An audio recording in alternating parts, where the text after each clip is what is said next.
Now, I want everyone here except for Strider to mute, because this is the big thing building for next session. Mute indefinite or just mute? Just mute. Okay.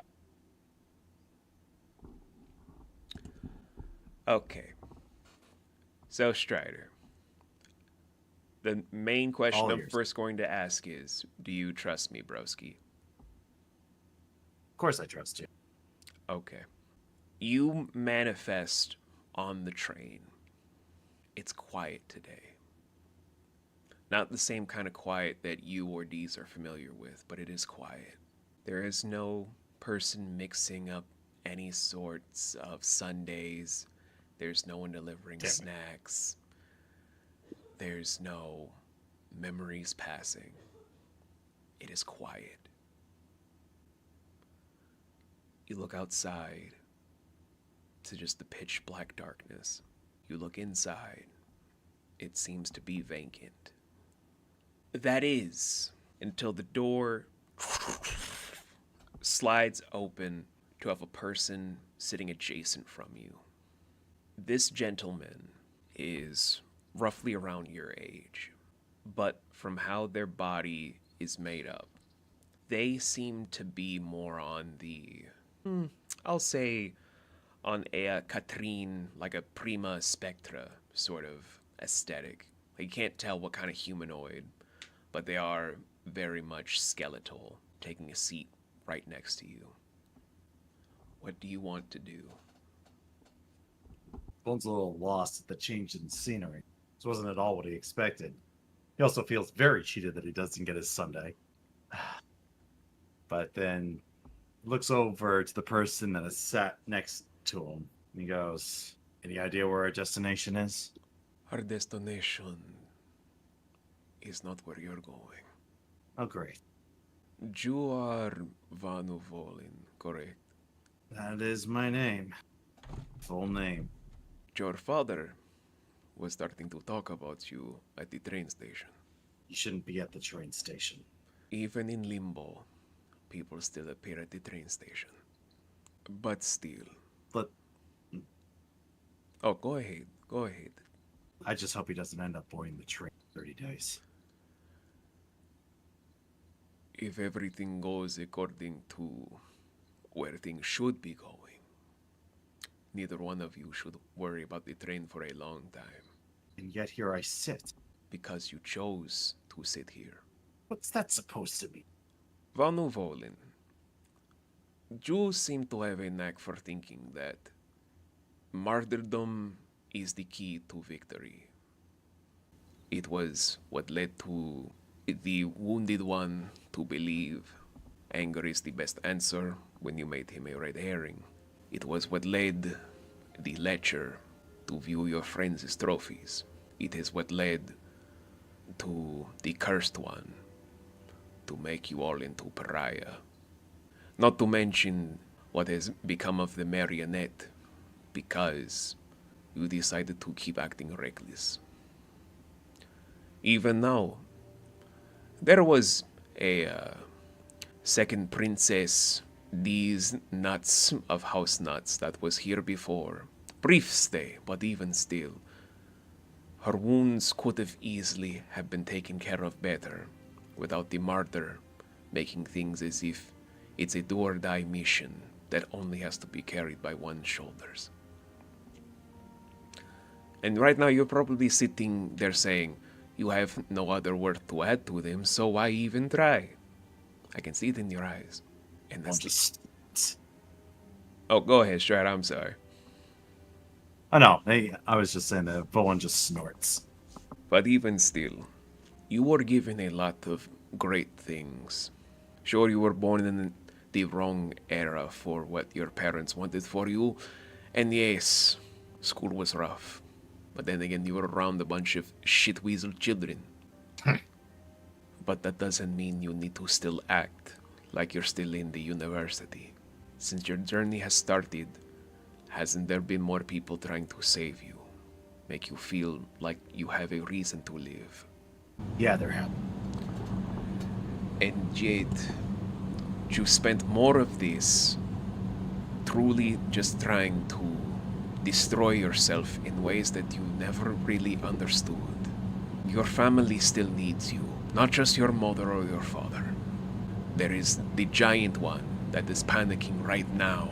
There is the wounded veteran that is honestly looking for guidance. There is the angry one looking for someone, anyone to help as an anchor. There is the new one, still lost, still fresh, still looking for purpose. There is the tiny one.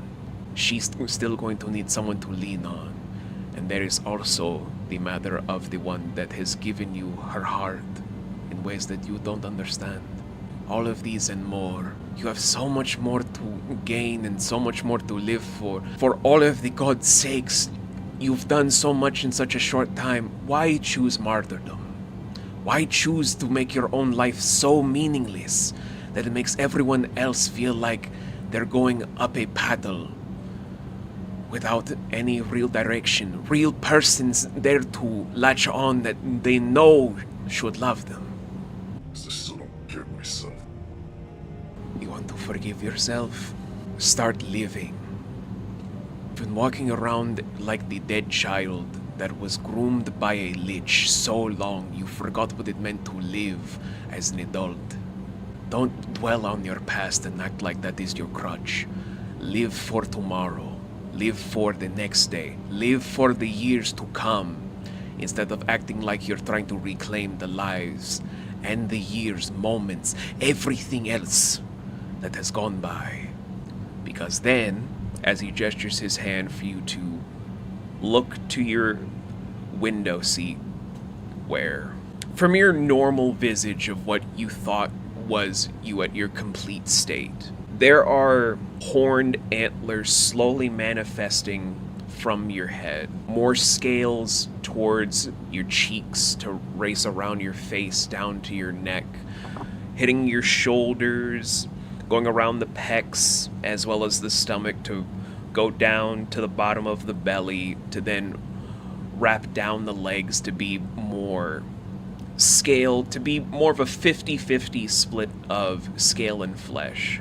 Your wings viewing more of a pronounced angle, but with a little bit of a feather accent around the lining to where the scaled wings and almost webbing-like attachment have their own covert feathers to give it an extra oomph. Your fangs are more pronounced to have also regular humanoid teeth in the mix to give it more of a nice flair of things. But in the same vein, with your eyes still bronze and silver, they dance a little bit more to where it's more of a unison of a yin and yang in both eyes. Almost like there's pure balance there, where when you look back at him to then look at yourself, it's still the you that you're choosing to be, instead of who you could be. To where now the man just states, "So what do you want to do, Vanu'Volin? Do you want to still be this, and just ride the train off, never knowing what could? Or do you want to be the true Vanu'Volin that you could always be, that you could forever be? You only get one chance at this."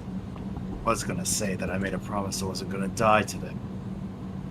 That's not even why I would even choose to. I'm tired of hating what I am. I'm tired of regretting the mistakes I've. And I am tired of being stuck in this limbo.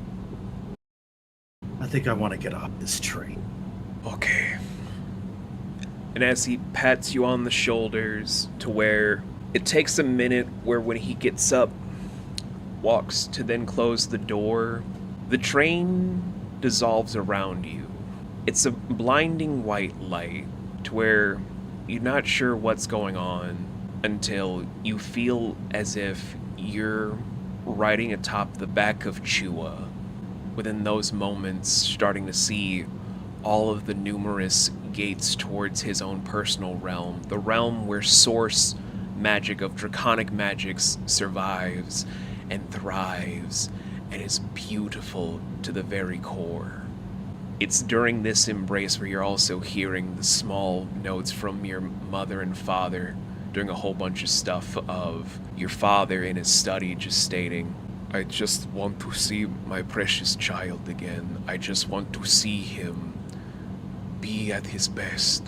Even if he will grow to hate me, I only want him to be better for me. For your mother just weeping to herself in her garden that you've seen numerous times at home, just unable to use words, just clutching onto the baby pictures when you guys would be off in the playgrounds or doing stuff in various events, just having those small moments, even for like the greatest birthday you've ever had when you were 7 and your parents decided to gift you just this little scrapbook of all of their best moments with you, all of the cheeky things, your first flight, your first steps, even recording your first word and even the first spell you ever casted. The spell that you've always kept close to your chest that you've never known was Leyline, known as Starlight, a spell that brings happiness. Within these moments, as you're flying atop of Chua, he's not saying words to you. He's letting you fly through this tunnel with him. What are you thinking? Volin is recontextualizing himself. He's thinking back to these moments in his life and what was going through his mind at the time, wondering where he diverged, where it went wrong. And then it just hits him that it doesn't matter when it hits, only that it needs to stop. I don't need to be stuck on this railroad track of hurting the people who care about me and ignoring those who believe in me. I can get off this track. It's spread my wings. I'm not a train. I'm a fucking dragon. It's That's what's from going through his head. beautiful, beautiful broski. I'd give you a hug right now if I could, but unfortunately this is a monitor. I am limited. Yeah, don't worry about it. I feel it. But it's from these moments where, when you're expanding out your wings, Chua feels it to where he stops flying for you to let you fly for yourself through the remainder. To where when you go through the tunnel, you open your eyes to where your Gesh and Poet aura are racing so fast in such strong quantities that's almost like a tornado is twisting through this cave, shooting through the hole in the ceiling to touch the sky itself. Your new wings, the vision that you saw for yourself on the tunnel, the way your eyes look, everything is starting to slowly take place. But you don't take real notice of that, as you're only able to slowly turn to see that a shocked Dees and a perplexed Chancellor Drazir have been trying to guard you, with your opponent just standing proudly in front of you. We're going to end the session there.